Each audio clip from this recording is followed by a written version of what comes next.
into the break-evens, things you can purchase and things you can build yourself, and what are the advantages of both. I'm excited to bring this to you guys and see what we got.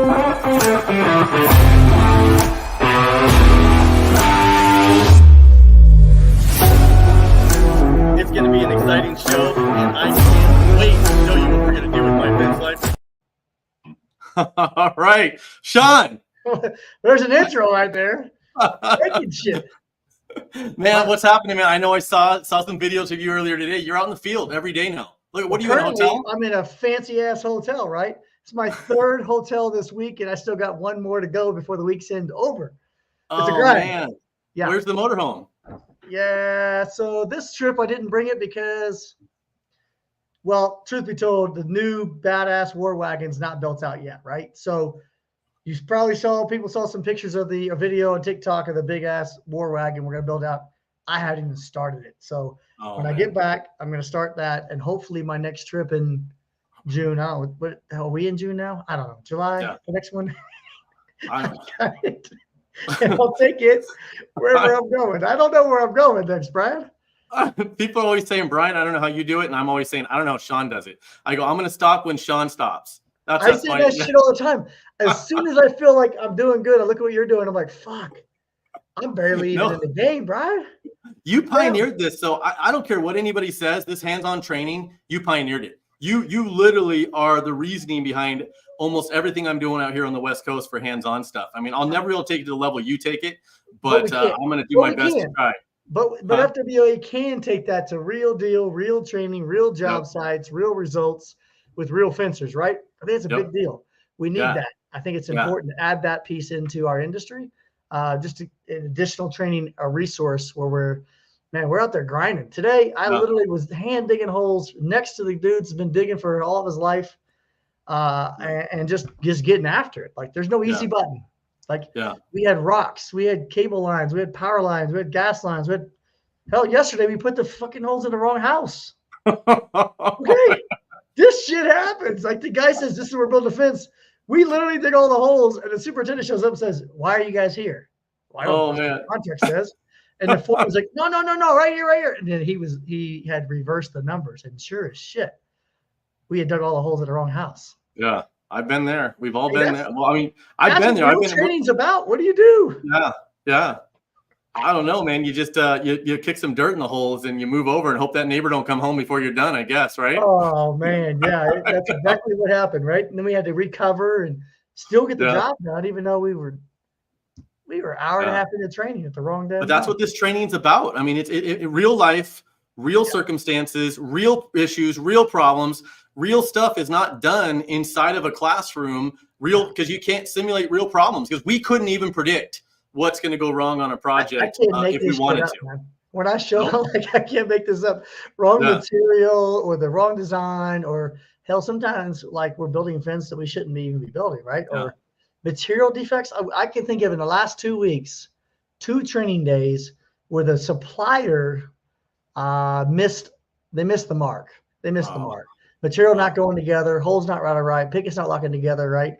And I'm not going to pick on any of the supplier, but the reality of it is this is the shit we deal with. So what do we do when that happens out there? Was it ideal? No. I had to work with them like, all right, this does not fit. This is not going. This is going to happen to you when I'm not here. So here's a suggestion. Here's how we could probably fix it. And then the next thing we're going to do is call the supplier and say, unacceptable. Like you can't do that to these guys again. We had some panels today where the rails wouldn't fit. And what would take 2 to 5 minutes was taking 15 to 25 minutes because it didn't fit.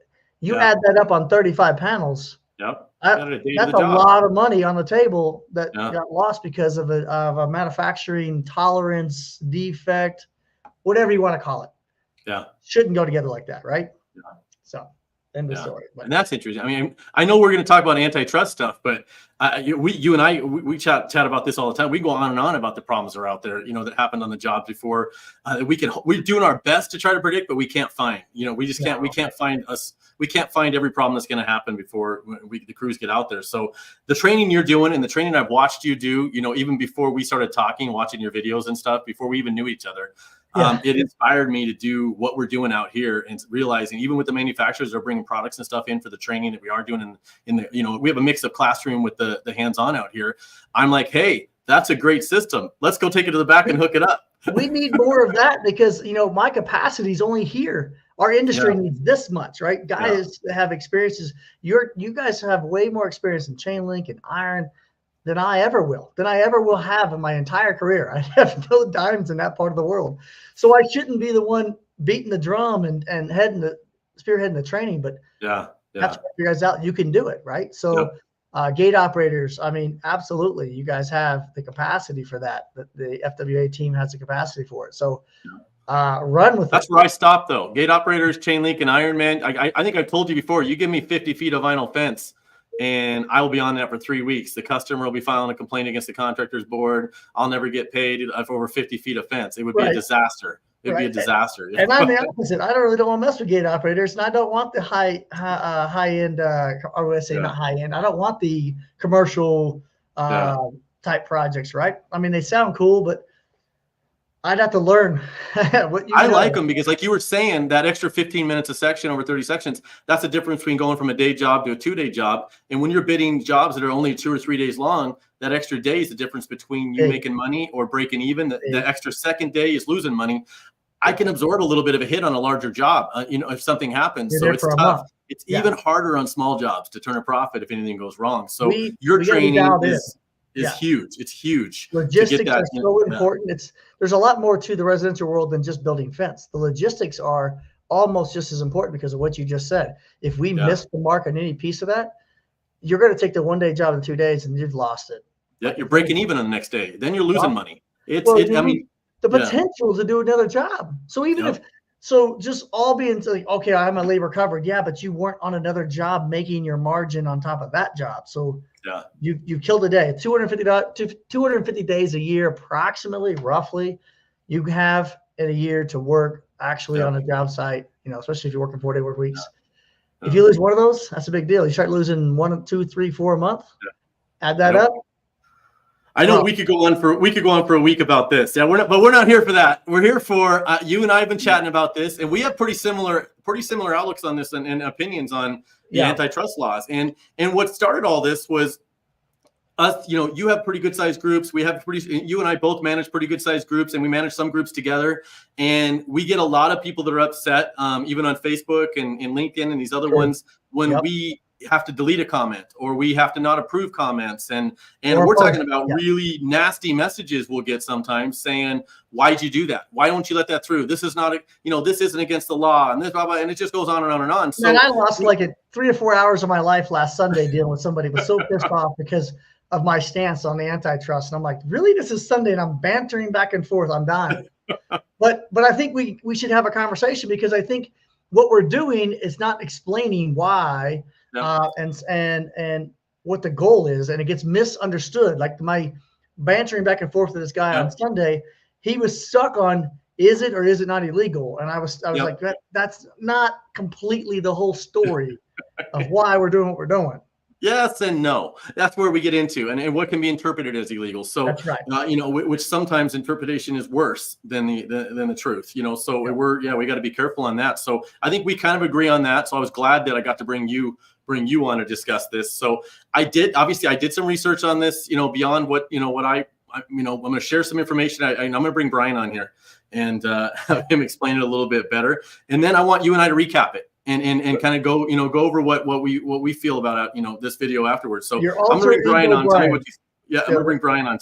See what he thinks. Brian too. All right, let's hear. What's going on, everybody? Hey, it's Brian T. Fredrickson here from My Fence Life and also Las Vegas Fence. Today, I'm coming to you on a subject that I think it hits all of us a little bit. If you're on social media at all and you post something in one of our groups or one of our pages, or maybe you're just having a conversation with somebody, or you're at a meeting or at a trade show or association meeting, whatever it happens to be, and somebody says, whoa, we can't talk about that. We can't talk about pricing. And I wanted to just dive into antitrust a little bit. And by no means am I an expert in this. And this is not legal advice. As you can see, we always advise that you go consult with a legal professional. This is basically just my opinion, solely based off information that's been available to me throughout the years.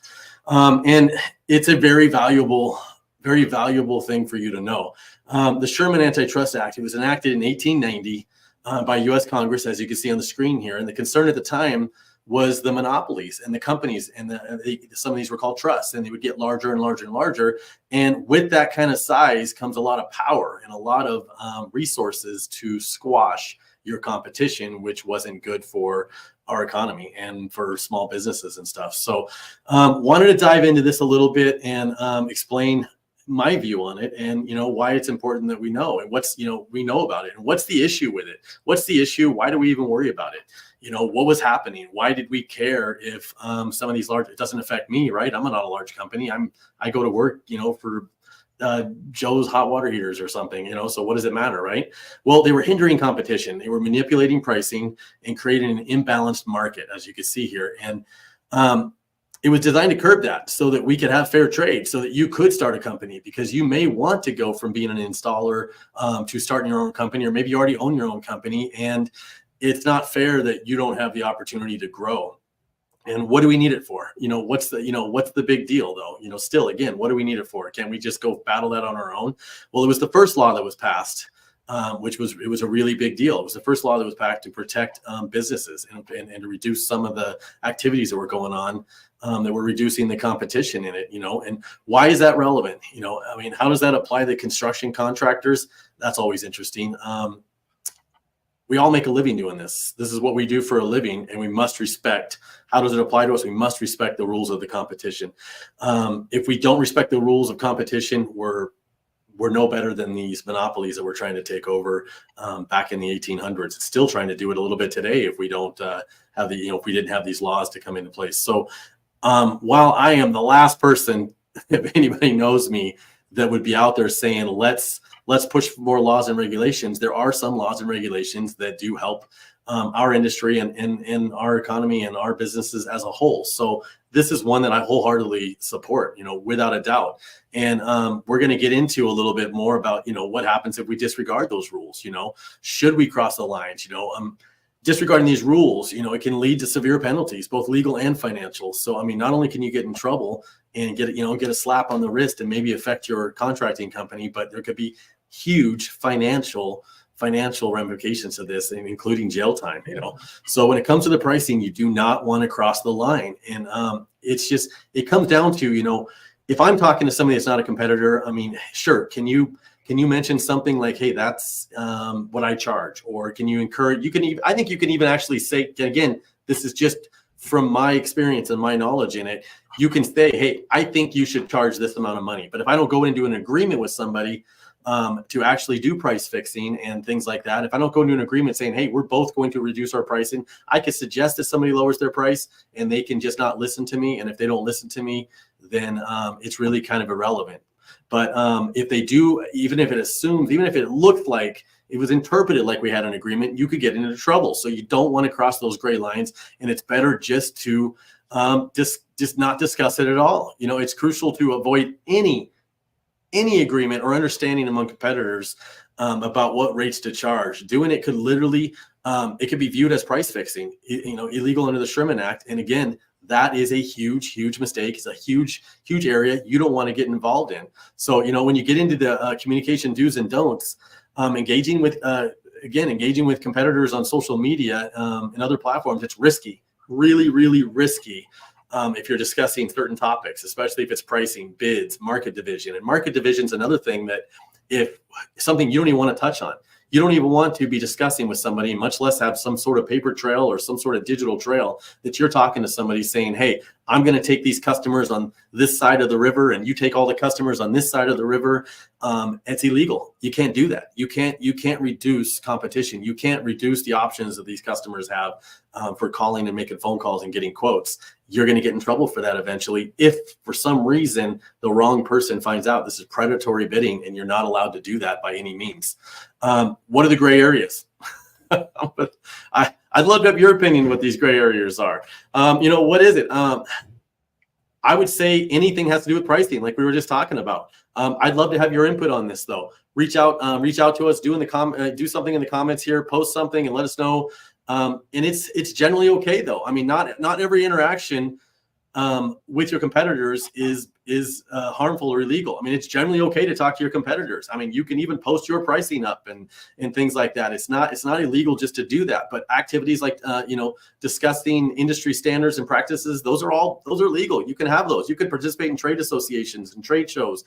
You can do this. But the reason you see everybody gets so skeptical when you start talking about pricing is it's perception. I mean, it can be perceived, and you could be joking and somebody heard this, or somebody could actually follow suit and follow your guidelines and what you're doing. So when it comes to pricing, and me and Sean are going to get into this a little bit deeper, it's really up to you to determine what those pricing are. You can't let people help you determine those pricing. The pricing in Indiana is different than the pricing in Las Vegas for the very same fence, and it's up to you to come up with those. I have to close this thing out in conclusion that it's a big deal. It's a big deal. And I think that you need to protect yourself, and absolutely do not want to be on the side of somebody that was helping manipulate the market or do anything like that could put you at risk. Always consult with legal advisor or somebody that fully understands antitrust laws. Don't just go off somebody saying, don't say this, don't do that. You can't say this, you can't say that. Don't even go off of this podcast.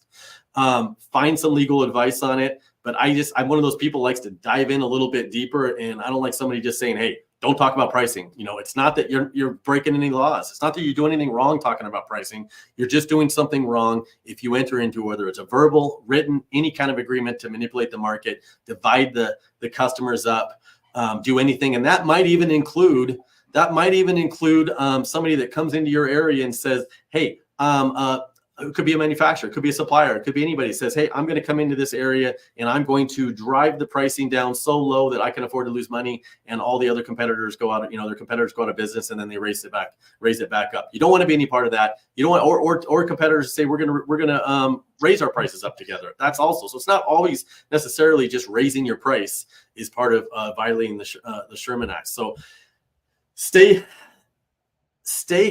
cautious when you're talking about pricing. And that's why you see us as groups. We don't want to get our group shut down. We don't want to get our companies in trouble. We don't want to get anybody else in trouble. So yes, you can talk about pricing. Just be careful. It's a slippery slope. And that's the reason you see everybody avoiding it. So we're going to go back over to the studio.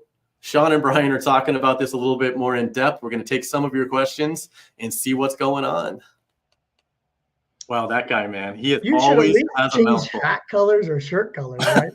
Like alter ego, right? But he had some good points. Oh, Brian over there had some good points. Even though yes, he rambles. Brian made sure that he took no liability at all with the words that came out of his mouth. I can always guarantee that's a fact. What I'm saying is completely my opinion, and you should go vet it out yourself. I get it. And so that has a lot to do with the liability with the groups.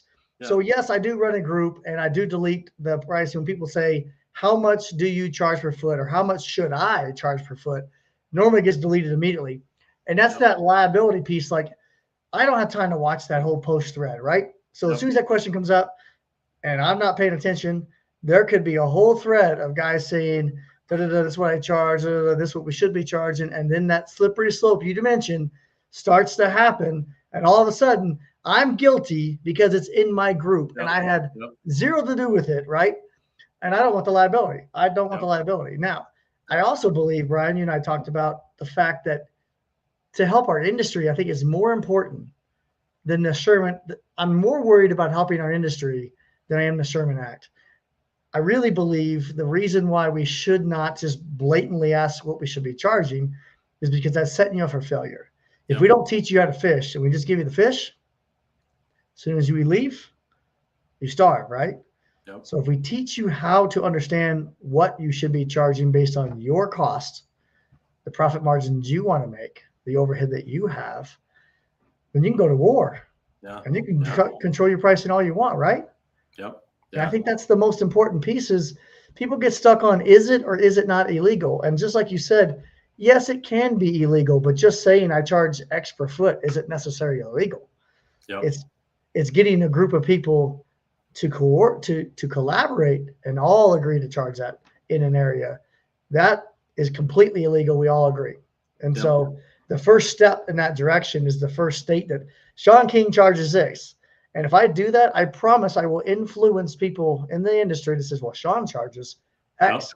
I'm going to charge that. And that's not illegal on its face. 100% I agree. That is not illegal. But that is going one step closer to getting us to illegal. And at what cost, Brian? Why do we do it? Why? Why in the first place would we even do that? There's no advantage. If you have no idea what to charge, I'll tell you right now, I told you earlier, Brian, we talked, I will help anybody in our industry with a quick phone call, email, text. I will help anybody for free and tell you a formula or the things that you should be paying attention to. I won't tell you the price, but you got material costs, you've got labor costs, you have overhead costs, and you have profit. You figure out what your material cost is, your labor cost is, what profit you want to make, your overhead, and there's your price. I like that you said that, because I've been there when you've taken these phone calls from people calling you and asking you questions 100%. Like that. And I've seen you step away 30 minutes on a phone call and helping somebody do that. And I got one I need to take today. I haven't called back yet. There's a company that's messaged me twice. I've been very busy digging holes. But Mrs. Fence has messaged me. There is a Mrs. Fence company out there, and they have some questions. You bet your ass I'm going to call them back. And if they ask me, how should I price? I'm going to say these are the things you should consider. Yeah, these are things I did not consider. The reason I wanted to do this podcast and why, obviously we were talking about it, and why it was important to me was because I think our industry has done a great job putting out more and more education, even now than has been in the past.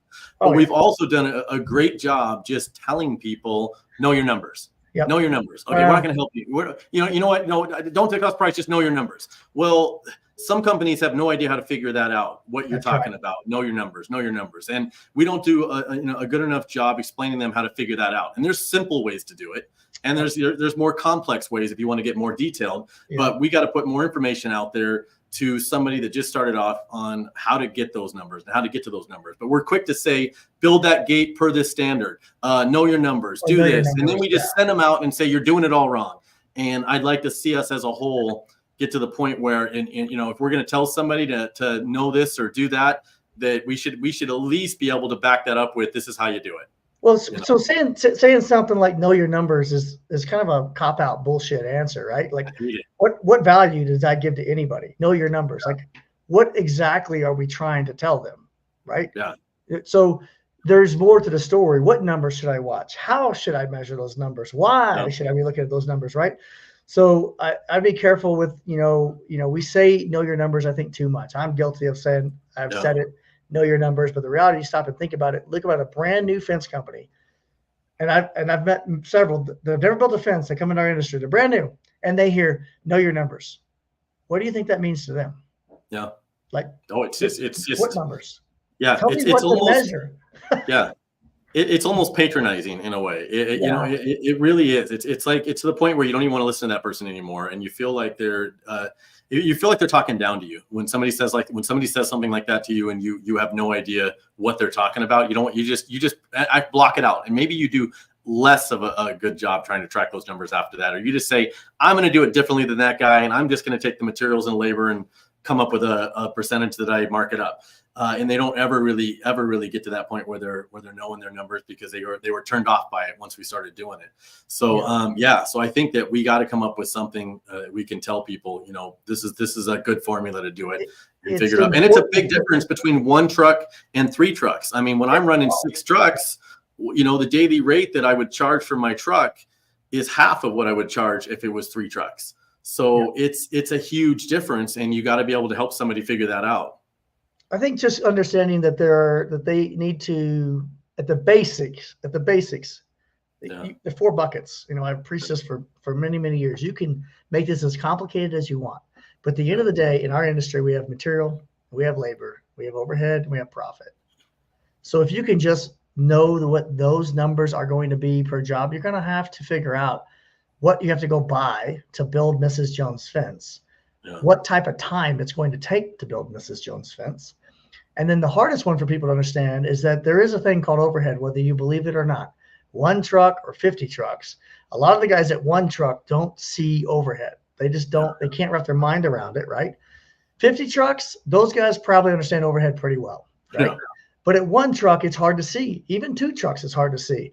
And most of the time, they don't understand the depth of overhead. It goes a lot deeper than a lease payment, or it goes a lot deeper than insurance costs. There's a lot of costs just to get into the game, right? Just to play the game. Things that we don't really put our finger on that add up. So having extra money in your quote to cover overhead means that you're not taking out a profit. I hear too many guys say, cotton labor material was X. That means leftover, I made profit. And that to me makes my heart sink, because no, there's not a single company that I've ever met, Brian, that has zero overhead. Yep. Ever. Yeah. So when you say materials and labor cost is X and now I made this much profit, I'm gonna say bullshit. How do you think it's affected it? Things are different now than they were 5 years ago. And I remember I used to think I still think COVID was like last year, but it was like what, 4 or 5 years ago, right? You gotta stop using that excuse. That ship has sailed. I know, but I'm just saying, the labor force might be a little bit different and bringing people in, and sometimes obviously we're rebuilding our office staff up and all that stuff. And do you think that people have as qualified of office bookkeepers and staff and people as they used to have in 2019? So, and how would that affect you knowing your numbers? Like, we may know how to get to our numbers, but we may not have people that are qualified to actually keep track of all that for you. So you think that's changing? That's changing, why there's more people that don't know? I think the other side of the token is, I also believe we demand more from our members, our team members, and we're diving further into the numbers. So the team member that was capable of doing it 4 years ago would fall short now. And then you're talking about the fact that we are finding less people than we found before that had the talent. So it's going two different directions. It's getting more complicated, or we're wanting more in-depth numbers, and we have less qualified people. So it wasn't like this. It went whoop. Yep. Opposite directions. I think there's a little bit of both happening. Yeah. That people are working elsewhere, or they're in a different industry, or not. They're not readily available in our industry, right? Yeah. And then look at where we've been in the last 4 or 5 years in our industry. I can confidently say we have raised the bar in our industry as a whole, across the board. As far as people that are watching their business as a business and less as a guy who builds fence. There's more people in the industry that are looking at this as a financial, a business. Let's make some money. There's more people focused on that, which in turn means that we need higher caliber people to help manage that piece, right? Yeah. It's just not going to be a guy in a truck that pays no attention to. His goal is just build fence every day and doesn't realize if he is or is not making money. So we've done a great job in the last 4 or 5 years. Yep. I mean, look at the caliber of companies that are coming out. Like, it was, I don't remember. I've been in this industry for 30 plus years. I don't remember a time where we had this caliber of fence companies across the nation. Yeah. And it's access to information. It's access to more education, more training. Yep. There's just more available, more resources. I think that's what's really driving everything up. And everybody in our industry right now is stepping up their game from right down from the installers to the consultants 100%. To the associations to the shows to the 100%. Resources, everything on our podcast, you name it. I can't think of anything in our industry that the quality of product we're putting out is better than second to none. We've been doing for years. I think we're putting out a great product across the country. I think that we have great individuals in our industry with the right motivation, the right talents, the right attitudes. Yeah. I believe we're definitely moving in the right direction as a whole across the board, and that has to do with that communication. I believe that we have access to so much information. We have people come in our industry, Brian. I have firsthand experience of meeting people coming in our industry that have never been in any construction industry, that are coming into our industry and thriving in less than a year. Thriving, like absolutely blowing me out of the water. What took me 15 years, they do in their first year, right? Yeah. There's more of that happening right now than I think we've ever had. And I also think that, the clientele or caliber of individuals we're attracting to our industry is changing, because the fence industry looks pretty attractive, right? Yep. So if you look at this from the outside, there's a demand for fence that it will always be there. Yep. Okay. Security, safety, privacy, aesthetics. It's not going away. The first Criminals, line dogs, of and defense for our children. military is fence, for God's sakes, right? It's not going away. And I think that people in other industries are starting to look over at the fence industry and go, wait a minute. You mean to tell me this whole time there's this fence industry over here that no one's messed with the entire time, right? Franchises and private equities are in. Why do you think they're all over us now? Yeah. Because there's a honey hole in the fence industry. And somebody told me a statistic that I can't vet this to be true. Sounds impressive.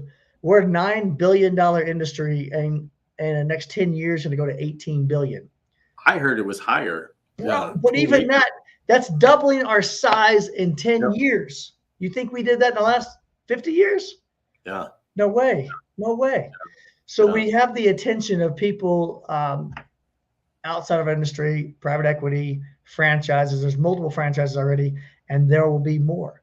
There's conglomerates. There's guys that are putting locations everywhere, and so so the downfall of this is, if you continue running your fence business the way you always have, maybe the last 30 years, and you're one or two trucks, things might get a little more difficult for you because competition is going to get a little bit more aggressive. Does that make sense? Like they're going to raise the bar, and the cost may not go up with that equally, right? So they may have better competitive prices, better product, and you need to know your numbers and figure that out. Like, what are your costs and what profit margin do you want to make for what effort it takes you? Maybe you need to stop teaching people to build better fences.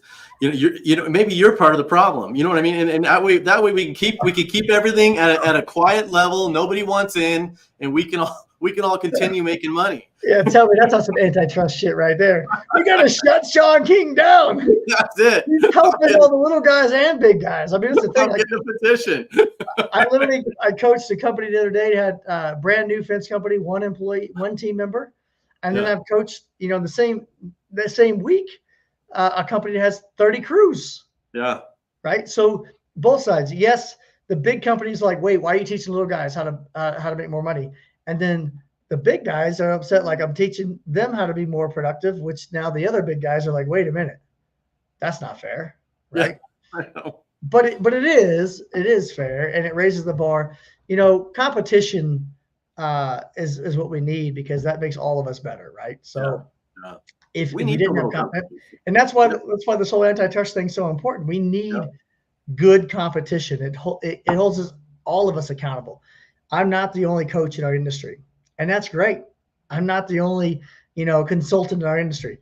Perfect. That's great, because if I was, I would eventually become lazy, and I wouldn't continue driving forward, right? But you bet your ass I'm working my ass off to make sure I'm staying ahead of the curve, right? Well, what do you think my competition's doing? Same thing. And so who wins? Everybody, the whole industry. Everybody, right? So that mindset there is the same thing for the fence business, the installing portion of it, right? Getting fence on the ground, selling fence materials. We need that competition, because that is what makes this thing move forward. Iron sharpens iron. That's absolutely true. But we need to be held accountable and checked sometimes, right? Being lazy, getting tired, you need to get checked, because as soon as you take a breath, there's a Kevin Poole that's going to stomp all over you right out there. I know, because he don't sleep. He don't sleep, right? He's coming for you, right? He works a full-time job and builds some badass fence on the side, right? I'm happy to see it. Yeah, I'm happy to see how much energy there is. It keeps me going, man. Sometimes I can't sleep at night. I know I'm just on my phone and I'm seeing everybody just posting pictures, commenting, and it just energizes me. I knew you didn't sleep. I knew damn well, because I'm getting like 3 hours, and I go to sleep, you're online, and when I wake up, you're online, and I'm like, there's no way this son bitch is sleeping. You got some sort of special pill. Yeah, you're one to talk. You got videos and stuff going on top. Yeah. And this has been fun, taking over My Fence Life, hosting that show as well. So now, we're going to be on here more, and just so everybody knows, we're going to be doing a lot more in the field videos showing, and we're going to be interviewing some installers in the field as well, instead of just talking to us boring old business owners and consultants and guys that run associations. And you can only see our faces so much before you probably just tune us out. Oh, the real heroes are the ones out there building fence every day, right? Yeah. So we need to go have conversations with them and talk about their fence life. Right? I want to interview some other people that are crazy enough to go out and dig holes with us, because right? I had about 4 of them with me today. Right? They weren't real happy about it, but they were getting it. They thought this gringo was crazy, right? Digging 2 to 1 to there. But that'd be a great conversation to have. Now today there was quite the language barrier. I don't know. I'm embarrassed. I don't know Spanish to save my ass. I can say tacos, enchiladas, and andale. Yeah. So there was language barrier today. I need an interpreter to interview some of these guys, because some of the guys in our industry don't speak English, but yet they have a lot of experience, a lot of talent, a lot of things to share, right? Yeah. I need some of them fancy earbuds that you can. I think they were talking shit about me all day. No, I know they were. Every time you walked away. Oh yeah. Like, we getting done today? They said that a couple of times. Like, yeah, we're getting done today. No. Yeah. Let's go. See you tomorrow. Thanks. This shit's getting done. I hire hell water. But I think the interviews in the field with the real fence life, the people that are living it and breathing it in the trenches, we need to share those stories. And we're gonna be doing something unique coming up in the next couple episodes. We're gonna be doing some live streams from your training classes as well. So that's going to be kind of exciting, and vice versa inside of, our training going on over here. So you're going to be able to see some training going on the East and the West Coast all at the same time, popping in and out. I'm looking forward to some of that. I know I promised you I'd keep this at 30, 40 minutes. So you got dinner plans, I heard. And I got to eat at some point. My wife's like, you better damn well eat. Right. So, I got 10 minutes and then I got to get out, but you're right. She's like, you are eating, you are drinking, right? I feel like, Heather's not with me on this trip. I'm on my own, right? Oh man. Oh yeah, this is like. My wife she's flying. She just drove down to California. She's gonna fly out at midnight. I think she's going to Mexico to see her mom. So I'm the same. And of course, without her here, I don't leave. It's it's the craziest thing. I'm here right now, and I'll just sit here till 8, 9 o'clock at night. So I think they keep us alive. We got something wrong with us, I'm sure. We were bitten with the fit. What are you going to do with all this free time? I got a lot of shit I can go do. I'm going to call Sean. I'm going to make some videos. Last night, I spent like an hour and a half or 2 hours sitting on a balcony, and I dreamed up a complete new way of how to build aluminum gates, vinyl gates, and wood gates. And we already have Instagates, and I'm like, yeah, scrap all that shit. What if we do da-da-da? What if, oh my God, what if, and I'm throwing on a napkin and I'm thinking to myself, like, that's not right, is it? I called my office and I told Al, like, what I want to do. He's like, are you fucking kidding me? I haven't even finished the last one you talked about. Like, yeah, scrap all that shit. Here's what we need to do. We don't have extrusion for that. I know, but we can get that. We get this, buy this machine, boom. That's what I researched aluminum welders a couple nights ago. Keep in mind, I've never done an aluminum fence in my life, but I think one, right? So we don't do aluminum, we do steel, right? So I researched aluminum welders all night long, and then when I got back to the shop the next day, I start talking to our welder, and I wanted to drill him. Hey, you think you could weld some? I have no reason to do this, right? I'm like, so what do you think of this? I even printed it out. What do you think of this welder, this aluminum to the MIG welder? That's so funny, because I did the same damn thing about 3 weeks ago. I mean, when we got to buy an aluminum welder for us, for the kits, right? So I don't know shit about this. I asked my welder which one, and of course he tells me the one. It's like 15 grand. I'm like, bro, we don't need a $15,000 welder for what we're gonna do. But that's the coolest looking welding I've ever seen. I mean, it's that shiny. You've seen it, right? Yeah. You see that. You watch a video and you watch that bead, and you're just going, man, I want to do that. I want to build a dune buggy rack or something. I don't know. I just want to build something out of aluminum for no reason. We literally, with the new gate design thing I was talking about last night, today I was trying to buy a Dragon 400. Like, that's what Matt Warner has, that badass machine. You feed it with pipe and it just cuts everything for you. Oh, really? Like, yeah, we need that. We need that. And my team's like, where were you going to put it? I don't know. Like, empty this shit out of the shop and you put it on the other side. Yeah. We're going to build this thing for everybody. Did you see the unhinged thing that came out? It's coming. I got the box. Did you get a box? I got the box, but I'm waiting on my new box. My box, my box, my box, my box went the rough route. How about that? So when we opened the box, it wasn't in one piece anymore. Oh man, my box wasn't like sealed either. I don't know. It was the weirdest thing, but had everything in it. Maybe someone in the front opened it, but that was weird. What? No, mine was crushed. Oh. Yeah, you got to get a new one. I'm saying my box was run over by the competition or something. I don't know. Right. That is too funny. Yeah, it was cool. I scanned the QR codes. I got to let everybody know, man. It's going to be pretty cool. It's going to be really cool. Matt's going to hit a home run with coming. I got a message from Rachel today. That's next Tuesday, right? Yeah. Tuesday. Is it? Yeah. Tuesday is. I believe they're going to have a live event. I want to misspeak right now. Let me just check. I have a text from her. Let's see, Rachel. Yeah, she was messaging me earlier too about it. So yeah, I was gonna. She said Tuesday would be what? We're airing Unhinged on Tuesday. They are airing Unhinged on Tuesday. Nice. Not what's today? Wednesday. Shit. Yeah. So I'm gonna recap it, and then I'll recap it on Wednesday for anybody that missed it on Tuesday. I'll do a quick recap on Unhinged.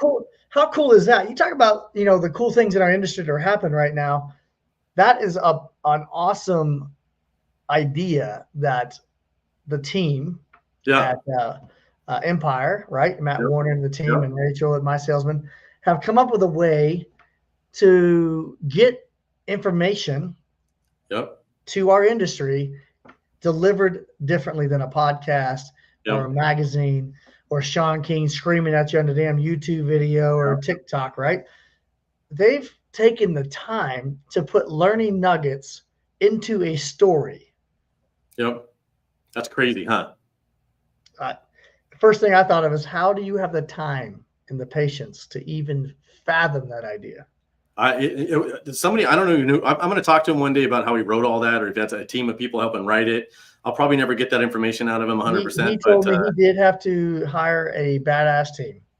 Yeah. That to pull that off, right? This is not fence guys and girls writing this.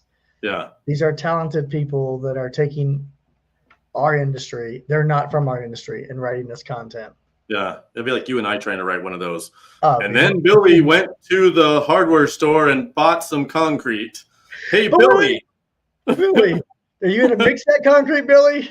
And we go down a whole damn tangent. We go on and on and on. Something whether it's dry or wet. Right. It would just turn into a debate, and they'd be like, all they did was talk about pounding posts for like 30 minutes, and we still don't even understand with concrete. It'd be the worst. We wouldn't go buy concrete, and we're talking about pounding posts for the next hour. I mean, it would be like 4 episodes of the concrete mystery, they'd call it. It'd be like, what happened to his concrete? It was missing. Yeah. Did they pound the concrete in the ground? I don't know. Where did the concrete Hey, man, thank you for coming on, man, and doing this with me. Any last thoughts on the antitrust thing before we go? No, I think you will. You hit the nail on the head. It's not the fact that we can't say what you charge per foot. It is absolutely, that's the first step to getting engagement of what we should all be charging per foot. And that is where we start getting illegal, right? So for me, it's a liability issue. I don't want to have a lot of that. Plus, it's more important that you learn how to price it properly, like learn how to fish. Yep. I'm not going to give you the fish, right? Yep. I'm afraid that we get people to be influenced. If we start throwing numbers per foot up, oh, well, that's what Sean charges. I'm going to charge that. That's not good. That's not good for anybody. So, no, I don't think that the price up there is going to send anybody to jail. But we could if we took it further and start collaborating. So that I think you did a great job of talking about this, because when we just respond in a comment or a text, there's not enough conversation to understand where we're going with this. And just tell people that it's wrong and illegal. They ask questions. Well, what part of it's illegal? Well, the collaboration part and moving eliminating competition is where you start getting illegal, right? Yeah. And I think we didn't do a good enough job explaining it's not just talking about price. It could be talking about dividing customers up, or territories, things like this. It's a slippery slope, and so if you get one of your comments deleted or you don't get a post approved, it's not even that we don't agree with you. Yep. All right. Give us a phone call. I don't know, but it's not that we just can't have these threads go on for And for some reason, those threads get the most traction. Holy and shit. if we approve a comment, we go eat dinner and come back, and there's 8,000 comments, and somewhere in it there's a violation. We guarantee you. And we just try to avoid it. So keep posting. We love all your posts. We love all the engagement. Don't get offended if we can't let something through. It's not that we don't love you. It's just we're too tired to watch the entire thread go on for 2 days. That's it. Absolutely. I cannot vet every damn comment. These things, there's a lot of great content on our pages now. Okay. So help us out. Yep. And just, if it's price related, keep it to a minimal. Don't do it. Yep. All right. Thanks, Sean. Go get some food. I'm going to go get some food. Hang on a second. I'm going to bring Susan on here. Watch. No, Susan's been here the whole time. It's like, oh. I knew you were going to do that to me. For everybody's sake, goodbye to Susan. If it wasn't for her, I wouldn't be able to pull any of this off anyway. She's been the one bringing up all the comments and connecting to all the stuff in the back end. So we will see you guys next week. Sean, get some rest. Susan, thanks. All right. Bye, guys. See ya.